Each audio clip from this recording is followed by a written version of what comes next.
मैं एक आर्टिकल पढ़ रहा था चैत्र नवरात्रि के ऊपर। चैत्र नवरात्रि 19 मार्च से 27 मार्च के बीच में होने वाली है। इन 9 दिनों में दुर्गा माँ के 9 स्वरूपों की पूजा होती है, जैसा कि हम सबको मालूम है। लेकिन अगर आपके सपने में ये 5 चीज़ें दिखाई देती हैं इन 9 दिनों में, तो ऐसा माना जाता है कि आपके परिवार और आपके ऊपर धन की वर्षा होगी और आपके परिवार में समृद्धि आएगी। तो जानते हैं वो 5 चीज़ें कौन-कौन सी हैं। पहला है कन्या।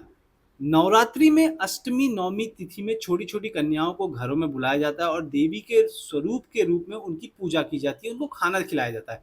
अगर आपके सपने में कन्याएँ दिखाई देती हैं, तो आपके जीवन में सुख समृद्धि आने की पूरी संभावना है। दूसरा, दीपक। नवरात्र में देवी की चौकी के पास एक अखंड जोत जलाई जाती है।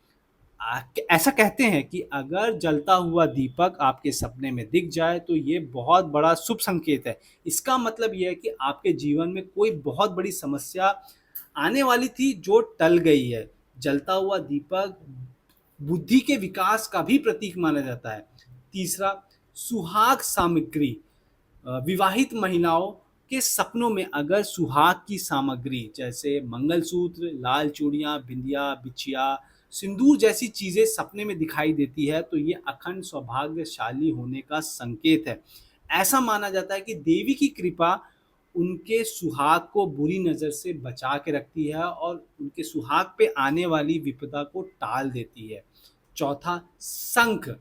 शास्त्रों में शंख को देवी लक्ष्मी का भाई माना गया है। इसलिए अगर आपके सपने में शंख आते हैं, तो ये बहुत ही शुभ संकेत होता है। ऐसे लोगों की तिजोरी कभी खाली नहीं रहती है। और पाँचवाँ है मोर-पंख। यदि नवरात्रि के समय सपने में मोर-पंख दिख जाए, तो ये एक शुभ संकेत माना जाता है। ये नकारात्मक ऊर्जा के दूर होने और घर परिवार में सकारात्मक ऊर्जा के संचार का संकेत है। ये संकेत है कि भगवान की कृपा आप पर बनी हुई है। तो आपको ये आर्टिकल कैसा लगा? आप कमेंट में ज़रूर बताइएगा।